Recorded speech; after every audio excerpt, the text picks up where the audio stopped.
नमस्कार, कृषि helpline channel में आप सबका स्वागत है। तो मैं हूं आपके साथ साहिबा।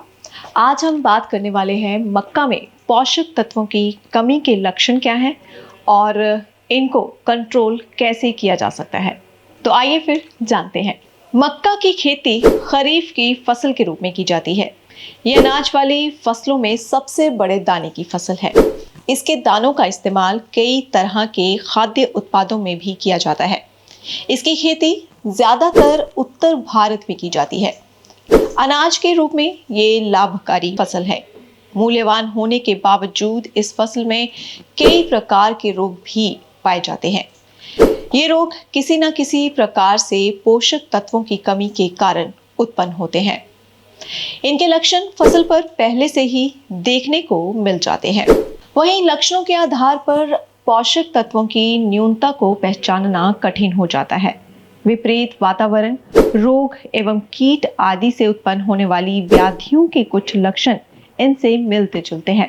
अतः खेती में दिखाई पड़ने वाले इन लक्षणों के आधार पर पोषक तत्वों की न्यूनता को पादप विश्लेषण, रासायनिक उत्तक परीक्षण या फिर मृदा परीक्षण से सत्यापित कर लेना चाहिए। तो आइए अब जानते हैं मक्का की फसल में अलग अलग रसायनों की कमी से होने वाले लक्षण क्या हैं और इसकी रोकथाम के लिए क्या करना चाहिए।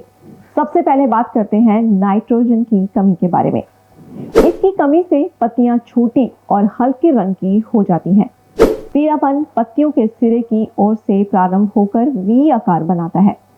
पत्तियां नीचे की तरफ सूखकर मटमैले रंग की हो जाती हैं और सूखापन धीरे धीरे ऊपर की तरफ बढ़ता है। अब बात करते हैं इसके नियंत्रण की। फसल से अधिक उत्पादन प्राप्त करने के लिए मृदा परीक्षण के आधार पर खाद्य एवं उर्वरक की अनुशंसित मात्रा का उपयोग करें। फसल में 120 से 150 किलोग्राम नाइट्रोजन प्रति हेक्टेयर दें।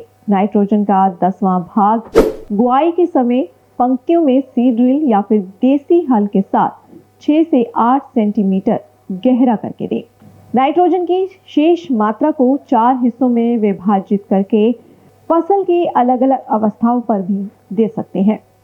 जैसे कि 20% फसल की 4 पत्ती वाली अवस्था पर डालें, 30% फसल की 8 पत्ती वाली अवस्था होने पर ही डालनी चाहिए, 30% फसल की पुष्पन अवस्था पर दें और 10% दाने भरते समय डालें। तो अब बात करते हैं फास्फोरस की। फास्फोरस की कमी से पौधों की पत्तियां गहरे हरे रंग की हो जाती हैं।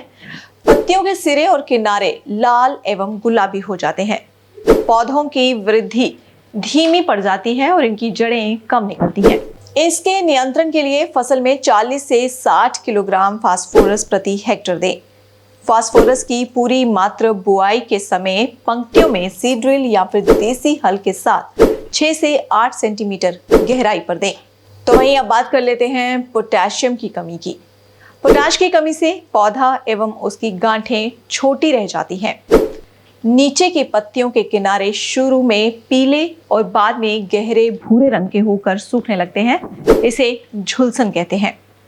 और इसके नियंत्रण के लिए फसल में 30 से 40 किलोग्राम पोटाशियम प्रति हेक्टेयर दें। पोटाशियम की पूरी मात्रा बुआई के समय पंक्तियों में सीड ड्रिल या फिर देसी हल के साथ 6 से 8 सेंटीमीटर गहरा करके दें। इसके बाद बारी आती है जिंक की कमी की। शुरू में पत्तियों पर हल्की धारियां पाई जाती हैं। ये बाद में सफेद या पीली पत्तियों में बदल जाती हैं। ये धारियां पत्तियों के बीच से लेकर आधार तक प्रायः पूरी चौड़ाई में होती हैं। इसे श्वेत कालिका रोग कहते हैं। इसके नियंत्रण के लिए जिंक की कमी होने पर 25 किलोग्राम जिंक सल्फेट प्रति हेक्टेयर को बुआई के समय दें। वहीं अब बात आती है मैग्नीशियम की कमी की। तो इसकी कमी से पौधों की नीचे वाली पत्तियों में सफेद या पीली धारियां बन जाती हैं। ये धारियां शिराओं के बीच में फैल जाती हैं, किंतु शिराएं हरी बनी रहती हैं। बाद में पुरानी पत्तियां लाल हो जाती हैं। छोटी पौध में ऊपर की सभी पत्तियां पीली पड़ जाती हैं। इसके नियंत्रण के लिए 10 किलोग्राम मैग्नीशियम सल्फेट 100 गैलन पानी में पत्तियों पर छिड़काव करने से भी पौधों को पर्याप्त मैग्नीशियम मिल जाता है। तो बात करते हैं कैल्शियम की। मक्का में कैल्शियम की कमी अक्सर कम ही दिखाई देती है। ऐसे पौधों की पत्तियां ठीक से खुल नहीं पाती और सीढ़ी के समान एक दूसरे से लिपटी रहती हैं। रोगग्रस्त पौधों की पत्तियां पीले हरे रंग की हो जाती हैं। वहीं गंधक की कमी से पौधों में बौनेपन के लक्षण पाए जाते हैं। ऐसे पौधे देर से परिपक्व होते हैं। पीलापन नाइट्रोजन की अपेक्षा नई पत्तियों में अधिक होता है। लोहे की बात करें तो पौधों में नई पत्तियां शिराओं के बीच में और किनारों पर पीले हरे से सफेद रंग की होती हैं।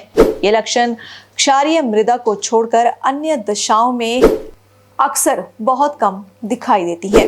मैंगनीज की बात करें तो मक्का में कम मैंगनीज की आवश्यकता के कारण इसके लक्षण अस्पष्ट होते हैं। पत्तियां गहरे रंग की और हल्की धारी युक्त हो जाती हैं। इस अवस्था में पत्तियों में सफेद धारियां दिखाई पड़ती हैं तथा मध्य भाग भूरा पड़ जाता है। तो वहीं तांबे की कमी से पहले पत्तियां पीली पड़ती हैं। उग्र रूप से न्यूनतायुक्त पौधे पोटेशियम के समान बौने रह जाते हैं। नई पत्तियां पीली हो जाती हैं और अपेक्षाकृत पुरानी पत्तियों में शीर्षारंभ भी क्षय हो जाता है। ग्रसित पौधों के तने और लचीले हो जाते हैं। बोरॉन।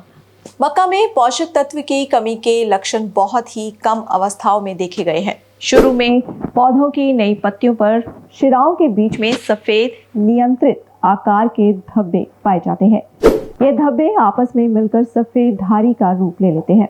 इन पौधों की पोरियों की लंबाई नहीं बढ़ती। मॉलिब्डेनम की कमी से पुरानी पत्तियां सिरे की ओर किनारे से मरना प्रदर्शित करती हैं। अंत में शिराओं के बीच बीच में भी पत्तियां मर जाती हैं और नई पत्तियां मुरझा जाती हैं। इस प्रकार किसान मक्का के पौधों पर पोषक तत्वों की कमी से दिखने वाले लक्षणों को पहचान कर संबंधित पोषक तत्वों के उर्वरकों को प्रयोग कर मक्का का अधिक उत्पादन प्राप्त कर सकते हैं।